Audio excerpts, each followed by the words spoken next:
بسم اللہ الرحمن الرحیم۔ آپ دیکھ رہے ہیں علم عالم مد عباسی۔ آج ہم حدیث نمبر 227 سے کچھ آگے پڑھتے ہیں۔ حدیث نمبر 227 ہے، صحیح بخاری کی ہم حدیث پڑھ رہے ہیں۔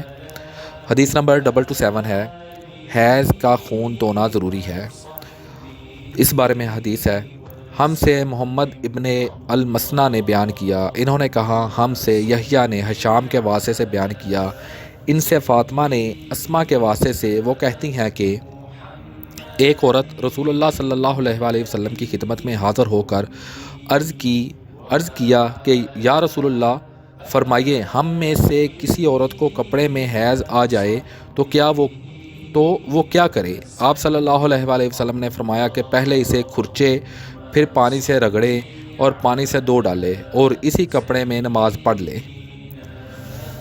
یعنی کہ اگر بلڈ وغیرہ خون وغیرہ لگ گیا تو آپ ادھر سے واش کر دوبارہ ان کپڑوں کو استعمال کر سکتے ہیں۔ حدیث نمبر 228 ہے، حیض کا خون دھونا ضروری ہے۔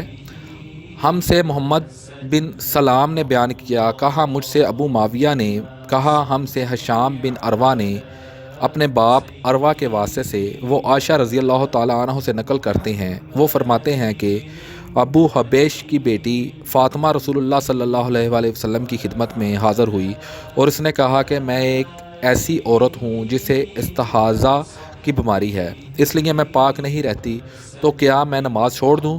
آپ صلی اللہ علیہ وآلہ وسلم نے فرمایا نہیں، یہ ایک رگ کا خون ہے، حیض نہیں ہے، تو جب تجھے حیض آئے تو نماز چھوڑ دے، اور جب یہ دن گزر جائیں تو اپنے بدن اور کپڑے سے خون کو دھو ڈال، پھر نماز پڑھ۔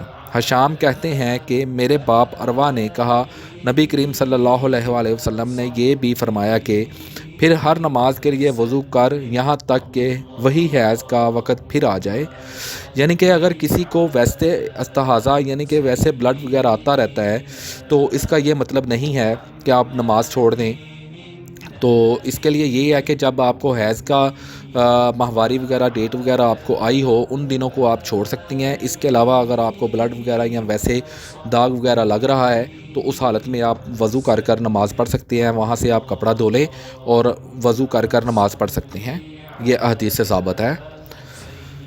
حدیث نمبر 229 ہے، منی کا دھونا اور اس کا کھرچنا ضروری ہے، نیز جو شخص عورت سے لگ جائے اس کا دھونا بھی ضروری ہے۔ ہم سے عبدان نے بیان کیا، کہا مجھے عبداللہ ابن مبارک نے خبر دی، کہا مجھے عروہ عمرو بن میمون الحجزی میں دوبارہ یہ طرح پڑھوں گا۔ ہم سے عبدان نے بیان کیا، کہا مجھے عبداللہ ابن مبارک نے خبر دی، کہا مجھے عمرو بن میمون الجزری نے بتلایا، وہ سلیمان بن یسار سے، وہ عائشہ رضی اللہ تعالیٰ عنہ سے، آپ فرماتی ہیں کہ میں رسول اللہ صلی اللہ علیہ وآلہ وسلم کے کپڑے سے جنابت کو دھوتی تھی، پھر اس کو پہن کر آپ صلی اللہ علیہ وآلہ وسلم نماز کے لیے تشریف لے جاتے اور پانی کے دبے آپ صلی اللہ علیہ وآلہ وسلم کے کپڑوں میں ہوتے تھے۔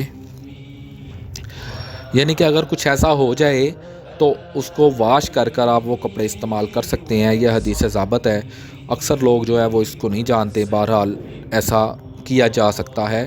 اور اگر آپ کو یہ شک ہو کہ پتہ نہیں کہاں لگے ہیں یا کہاں ہیں، تو پھر آپ پورے کے پورے کپڑے چینج کرنے چاہیے، نہ کہ صرف اتنا دھونا چاہیے۔ اگر آپ کو پتہ ہو کہ اتنی ہی جگہ پہ کوئی گندگی وغیرہ لگی ہے تو آپ اسے دھو سکتے ہیں۔